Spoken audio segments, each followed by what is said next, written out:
तो दोस्तों अगर अभी आप ऑस्ट्रेलिया आ रहे हैं नर्सिंग के लिए and you want to know what kind of immunization you should do from India या क्या सीन होता है सारा इम्यूनाइजेशन का, तो इस वीडियो को लास्ट तक देखिएगा और अपने दोस्तों के साथ भी जरूर से जरूर शेयर कीजिएगा।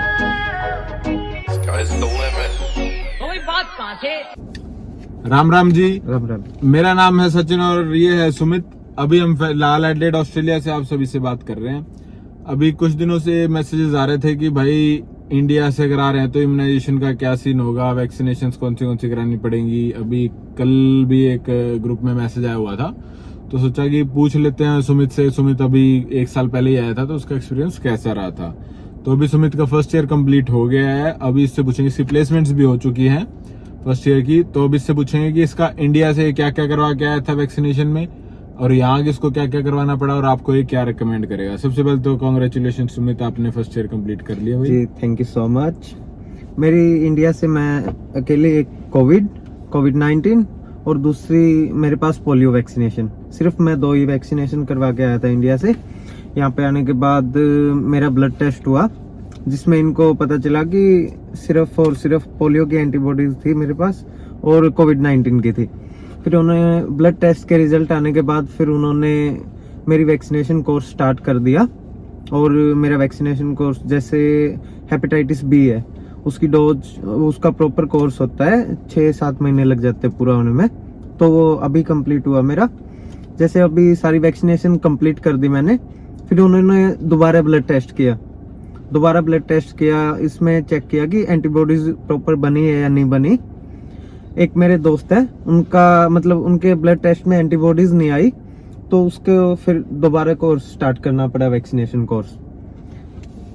तो बस यही है कि मतलब आपके पास डॉक्यूमेंटेशन हो ना हो उससे कोई फर्क नहीं पड़ता, बट आप वैक्सीनेटेड होने चाहिए, ये मैटर करती है। अब एक अगर आप डॉक्यूमेंट है आपके पास तो उसमें आपको कैसे लेके आना है, जो मैं लेकर आया था, आपका बैच नंबर होना चाहिए जी, डेट ऑफ इम्यूनाइजेशन होनी चाहिए और अगर हो सके तो मैंने मेरे सर्टिफिकेट पे दोस्तों अपना पासपोर्ट नंबर भी लिखवा लिया था। मैंने क्या किया कि MS वर्ड पे मैंने अपना सारा प्रिपेयर कर लिया था कि ये जैसे अगर आपको मैं सबसे पहले रिकमेंड करूंगा कि आप ऑनलाइन वो देख लें अपना परफॉर्मा।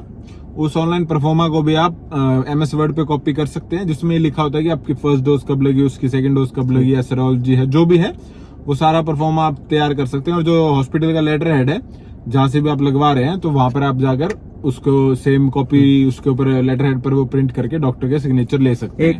एक दो केस ऐसे भी आए थे मतलब जिसमें अपनी रीजनल लैंग्वेज हिंदी में सर्टिफिकेट थे वो, तो वो आपको नहीं करना है।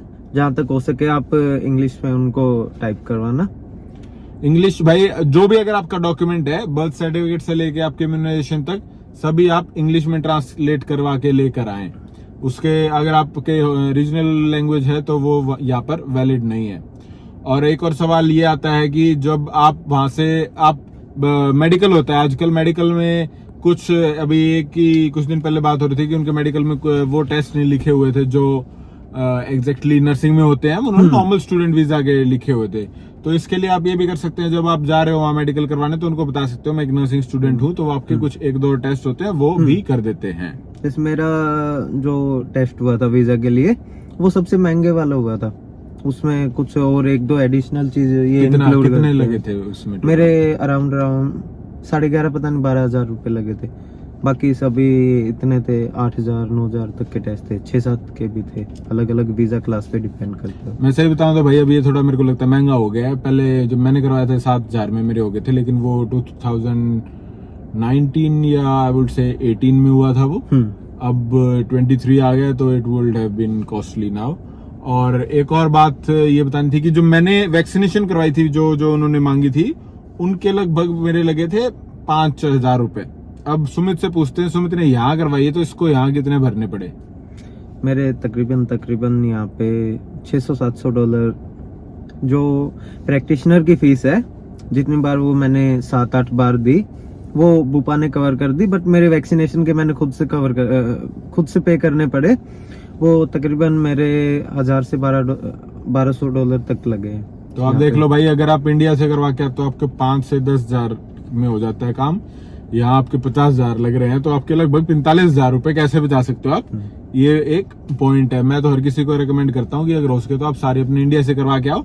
हाँ। ये अपनी सेरोलॉजी रिपोर्ट देखेंगे आपकी, ब्लड टेस्ट लेंगे, उसमें आपका सारा 90% आपकी जितनी जो भी आपने वैक्सीनेशन करवा रखे हैं वो सभी आएंगी, और उसके बाद आपको आगे इतना बड़ा लंबा प्रोसेस नहीं लेना होगा।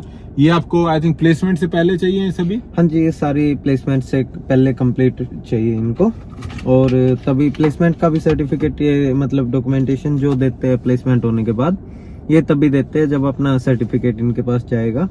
अगर आप ऐसा नहीं करते तो आपकी प्लेसमेंट भी कैंसिल कर सकते हैं। और अगर आप अभी इसको मैं इंडिया में बताऊं तो जो इंडिया में है यहाँ पे भी आपका जो बाकी सब तो आप you can get it easily, आप 1 या 2 दिन में करवा सकते हो, लेकिन जो आपका हेपेटाइटिस बी है उसका एक ड्यूरेशन होता है कि आपकी फर्स्ट डोज आज लगी है तो दूसरी डोज इन पर्टिकुलर मंथ 6 या 4 मंथ से डिपेंड्स उसके अंदर लगती है। तो मैं तो अभी ये कहूंगा अगर आप अभी भी 12th में है या अभी आप प्रिपेयर कर रहे हैं और you are coming in few months, तो अभी भी अगर आप लगवा लेते हो तो वो भी आपको बहुत फायदेमंद रहेगा।